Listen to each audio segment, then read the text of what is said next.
Hey everybody, I'm Jamie Poisson. Today my guest is Housing Minister Gregor Robertson.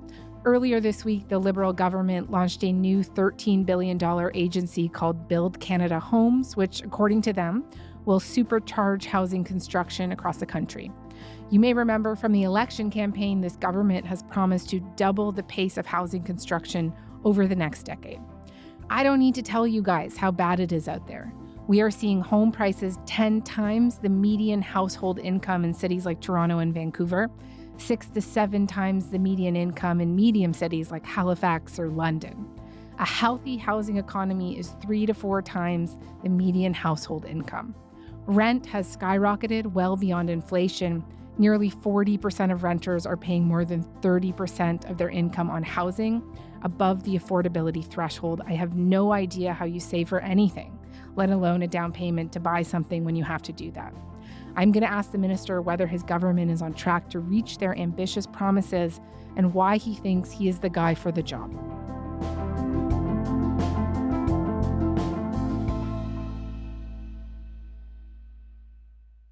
Minister Robertson, thank you so much for coming on to Front Burner. Great to be with you. So before we talk about Build Canada Homes, I would be curious to hear from someone like you, a former mayor, the current housing minister. How do you think we got to this point of crippling housing unaffordability? Well, it's taken decades to get to the current predicament where, lots of young people can't afford to get into the housing market, struggling to find homes. That's something that affects my kids and a whole younger generation now. Homelessness at record levels across Canada is really, really hard, I think, for all of us to be seeing. That's a real signal of a housing system that's not delivering when there are people actually living outside and in shelters at record numbers.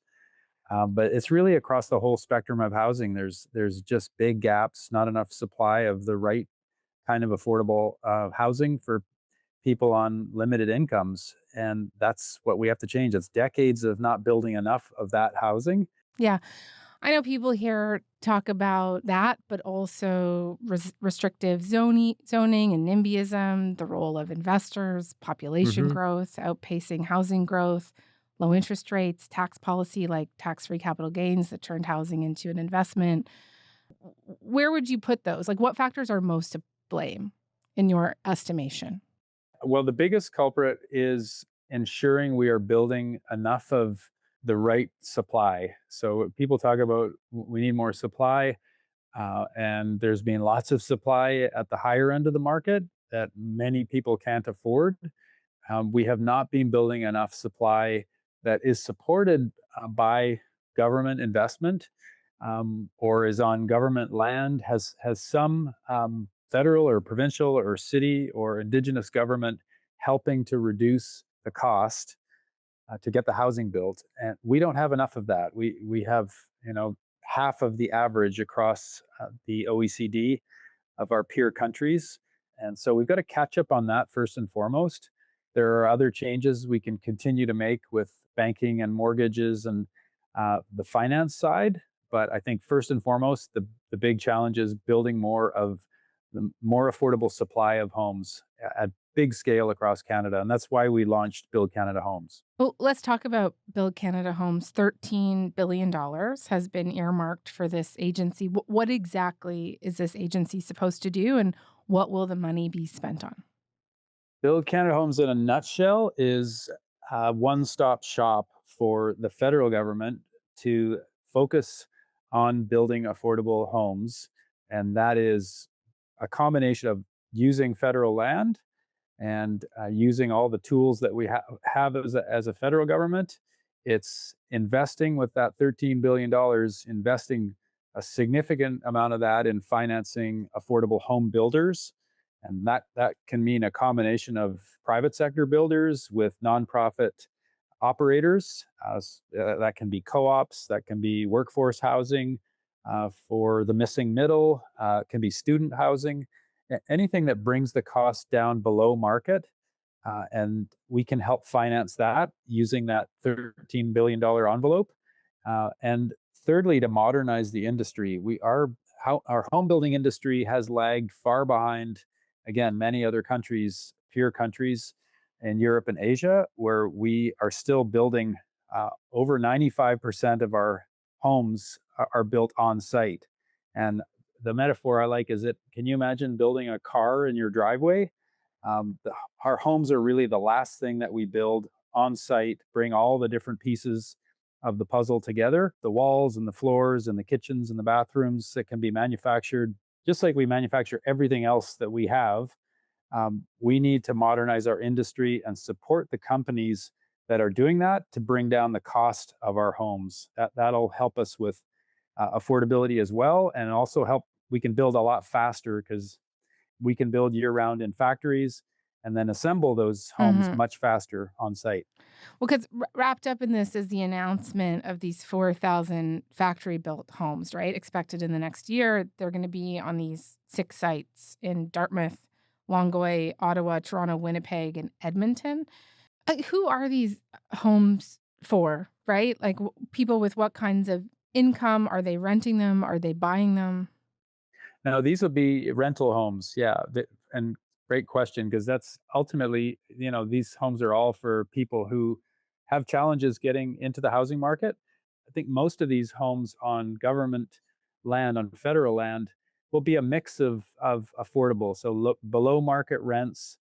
We may be able to do some co ops on those sites. We may be able to do some workforce housing. So we can have teachers or nurses who work in that part of the community can live close to where they work. So I think we'll be looking at all kinds of proposals now going forward to get more affordable housing built in communities, all different sizes too, not just those initial 6 on the federal land. We want to be building in communities all across the country, large and small.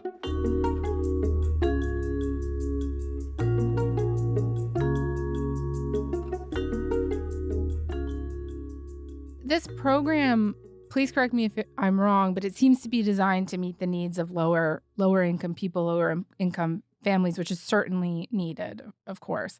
But what about those who would be considered part of the middle class? Because we know this is a big problem too. Can you tell me Hmm. what your government is doing to help those people? Yeah, exactly. Well, I mean, interestingly, the Prime Minister referenced this the other day when we were launching Build Canada Homes, that when you look at affordable housing and providing some affordability in a housing project, that need is for almost half of Canadians that are on low to middle income. Uh, Given the housing markets and how much they have skyrocketed over the years, almost half of Canadians have some need to have lower rents, some subsidy. That can be anything from a co op to social housing. But right up to middle market, we think we'll be able to build a lot of housing that has a mix of market and below market rents. So in one larger project, you can have some people who can afford it, who are paying above market, and others who are below market. And many cases now, it's all everyone's mixed up. You don't know who's who in terms of their incomes, but that's in terms of the social dynamics, much healthier way to build communities and make sure that these buildings, these homes are available to everybody, and regardless of your income. We want to make sure we're doing as much of that as we can, and that's where the private sector can build a lot and invest a lot, because there's a stream of rent income that will pay down the financing. So we think we can get a lot of scale from that. I noticed that out of these 6 sites, only one is in Toronto. None are actually in BC. Uh, do you think that there should be more attention given to population dense areas like Toronto and Vancouver, and given that's where so many Canadians live, and also given that housing is the most expensive in these 2 cities? I think they rival only LA in North America, 1, 2, Hmm. and 3, the top 3 spots. Yeah, absolutely. That's, as I said, we're going to be building in every big city and in communities all across Canada. These initial sites of federal land are one tiny slice of the overall Build Canada Homes project. Certainly, the needs are very high in Vancouver and Toronto because of the affordability crunch that both cities have felt. So we'll be looking at Yeah. opportunities and partnerships. We want to see partners come forward that have private sector builders and Yeah. non-market housing providers, and leveraging public land whenever possible. When do you think those announcements will start to be made? I'm hoping we have another set of announcements later this fall. We've got to go into the budget cycle. We've got these initial ones planned. We've got actually 700 homes planned with the government of Nunavut and in many of the small communities there, as another example. And as I mentioned, $1 billion into supportive bridge housing as well. So those are just examples of the types of projects. So I'm sure you've heard Pierre Poilievre and criticisms coming from the Conservative Party that and others that say that Build Canada Homes just creates a lot of unnecessary bureaucracy. I put forward a bill in the House of Commons called the Build Homes and Not Bureaucracy Act. Canadians can't afford to put food on the table, let alone pay for the Liberals' bureaucracy when it comes to housing. Yesterday, the Prime Minister introduced a fourth $13 billion housing bureaucracy to build, wait for it, 4,000 homes. That it took 6 months, for example, just to set it up. I've seen people point to the example of the Canada Infrastructure Bank, an agency that was established by the Trudeau government in 2017 that struggled to make deals in its early years and basically couldn't get its money out the door. How is Build Canada Homes going to avoid that kind of sluggishness? Yeah, well, that's the sluggishness is definitely something I won't tolerate as the minister responsible, and having been a mayor, needing to move fast in real time in our cities and communities. We have Anna Bailau, who is a city councillor in Toronto and also has worked in the private sector, is going to be the CEO. So both of us are grounded in the reality of how fast you need to build it at the city level, and how we do that more effectively. We're creating a one-stop shop for affordable housing in the government of Canada, which hasn't existed before. And this is really bringing focus to a team here that can use all the federal tools to make sure we're building faster and more affordably across the country. So we're going to see, I think, a dramatic disruption to the pattern in the past of too much bureaucracy, too much red tape, and different levels of government not cooperating. I'm hoping we get a Team Canada approach here. We're able to work with partners at all levels of government, and we have a Tiger team here in Ottawa that can move very nimbly and make sure that we're getting homes built. That's what counts.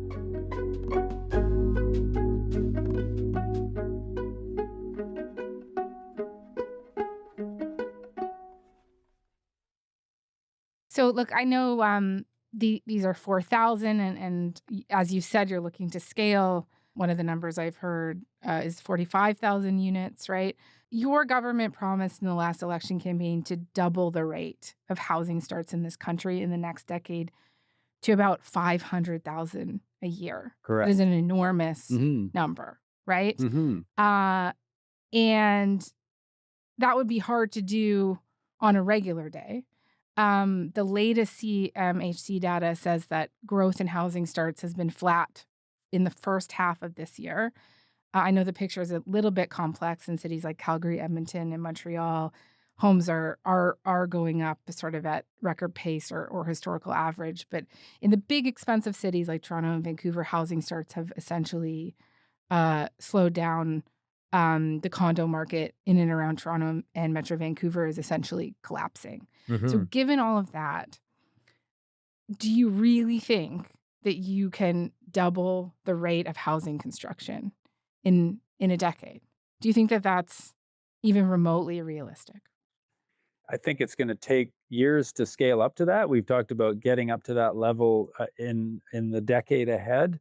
And really, it's what's necessary. That's the gap that has emerged over the last 30 years. We have this several million homes behind that have not been built, and that basically most of them need to be in the affordable end of the spectrum rather than expensive condos. So I think the good news is we have a private sector in Vancouver and Toronto that are not building expensive condos now, because that market is no longer functioning well, and we have an opportunity for them to build more affordable housing.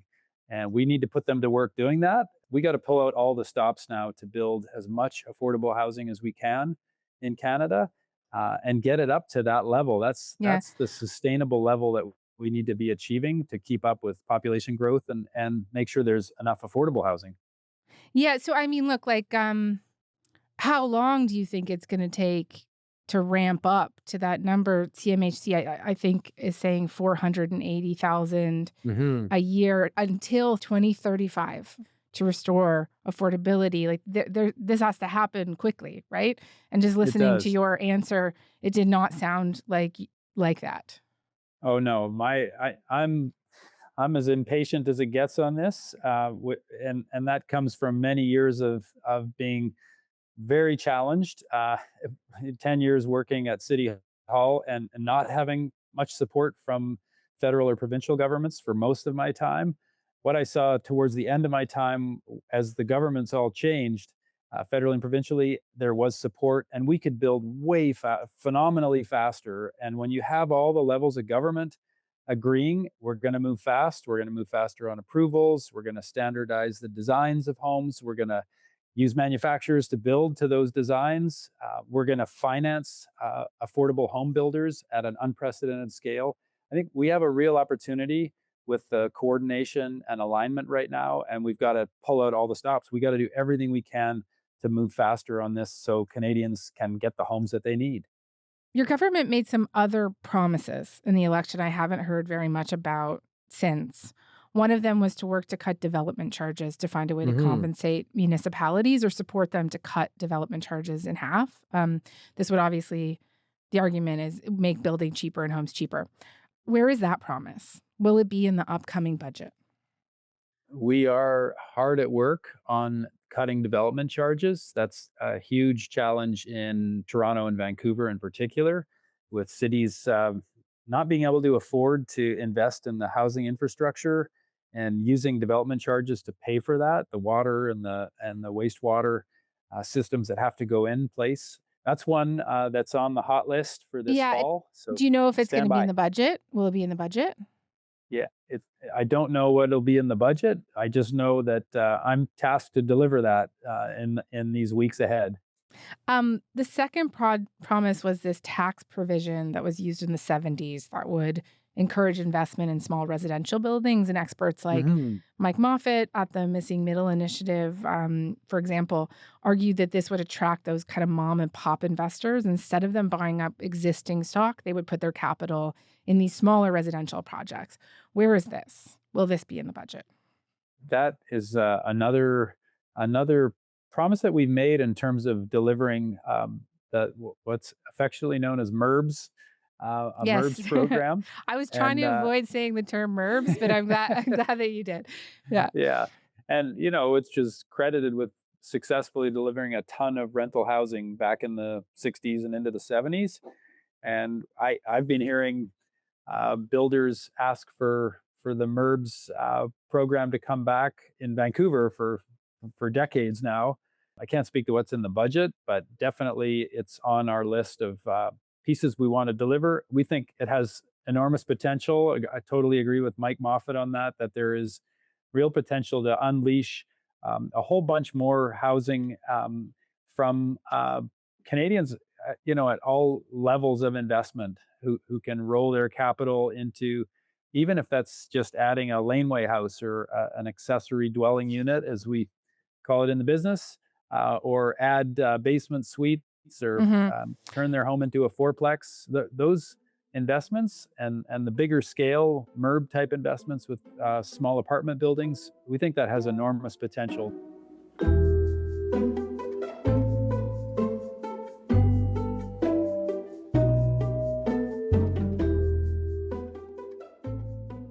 Related to this, I wanted to get an update from you on the accelerator fund. So this was something that the last Liberal government introduced, and it essentially tied money doled out from the feds to the municipalities and encouraged them to relax zoning to speed up approvals, right? Is the accelerator fund going to continue? the Housing Accelerator Fund is chugging along. We've got 241 communities, from large to small, from Toronto to smaller communities across the country, who have made commitments to access that accelerator funding and basically speed up the housing that's being built in their communities or city.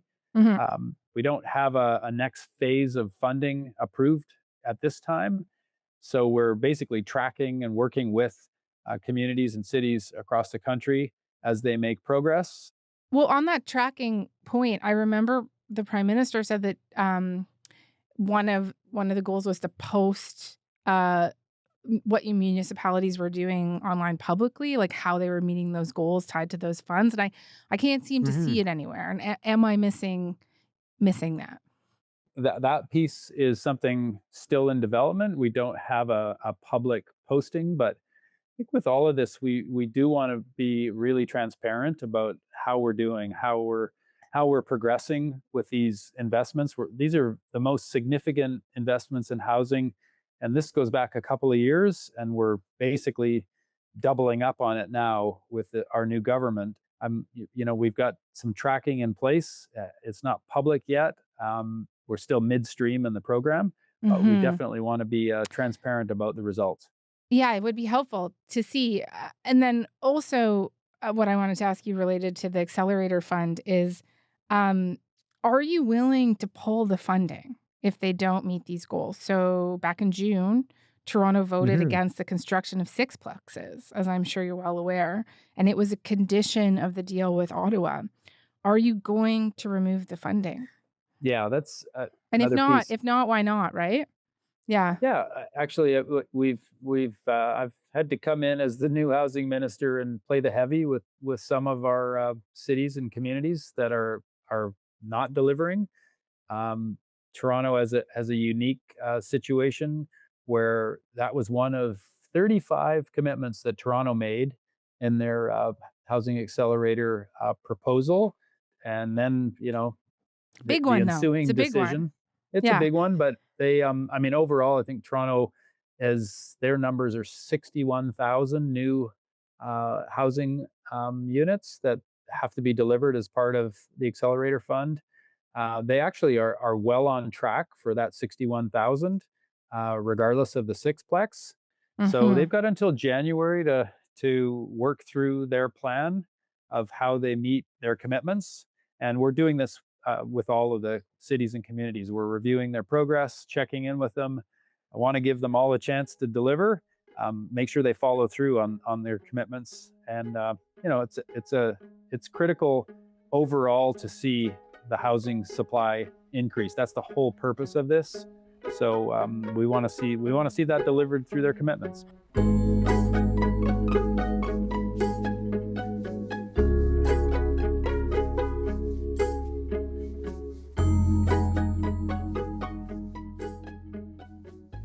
Before we go, I do want to loop back to where we started, which was the discussion about how we got here. And you were mayor of Vancouver, as you've mentioned, between 2008 and 2018.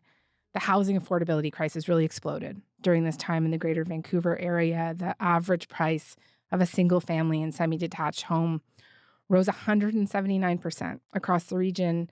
The anger about housing was, I think it's fair to say, part of the reason why your party got kind of wiped out after a decade in power. And when it comes to housing, do you have any regrets about your time as mayor? And if so, what are they? Yeah, good question. Well, it was a really, really challenging time in Vancouver, and Toronto's lived through a comparable nightmare with housing affordability, and unfortunately, we've seen that across the country now in communities of all shapes and sizes. Vancouver got hit first. I think the biggest piece I learned was it takes partnership of all levels of government to actually tackle housing affordability. And we were kind of left alone in the dark there. It was kind of like, oh, that's a Vancouver problem. You guys, you guys are different out there on the West Coast. So there really wasn't support or recognition that this was the beginning of a pattern that was going to impact the entire country. And we learned a ton just having to be resourceful and do everything that we could as a city, from an empty homes tax to rental only zoning to incentives that we brought in for rental housing. Just as a city, we did everything that we could, but that was like trying to stop a tsunami, Right. and that change. Some of that But was investment from offshore. Some of it yeah. was related to just not being able, as a city, you don't have the fiscal capacity to invest in social housing. But you did receive critiques, people who felt like you could have done more with the levers that you had, critiques that you were either too cozy with developers during your time in office, or that too much of the housing were luxury condos that catered to the ultra rich, that you didn't act quickly enough in calling out the role of foreign ownership, that you didn't push hard enough for rezoning that would have allowed higher density across the city, not just like laneway houses. And I wonder how you would respond to those very specific critiques, and if you would do anything differently. Sure, And I think it's an important question, because now you are at the top of this, very important file for a lot of people in this country. Yeah, well, I think I'll stand by my record any day. If people want to go through and do the forensic audit of exactly what we did, given the circumstances, we pulled out all the stops, and we were very limited as a city in terms of what we could do, and by the political blowback, there was a lot of pressure, a lot of NIMBY pressure that was pushing back against more density in many neighborhoods. We were typically under most pressure to not redevelop parts of the city. We tried to do everything we could, but that doesn't work at the scale of a city. And when you don't have provincial or federal government committed to building affordable housing and investing significantly in doing that with all the tools they have available, you just can't solve it at a local level. It's the most expensive thing we have across the country, whether it's individually or collectively. That means everybody has to step up and lead and invest to make sure we actually get the affordable housing we need built. Okay. Minister Robertson, thank you very much for coming by. My pleasure. Thanks for inviting me on.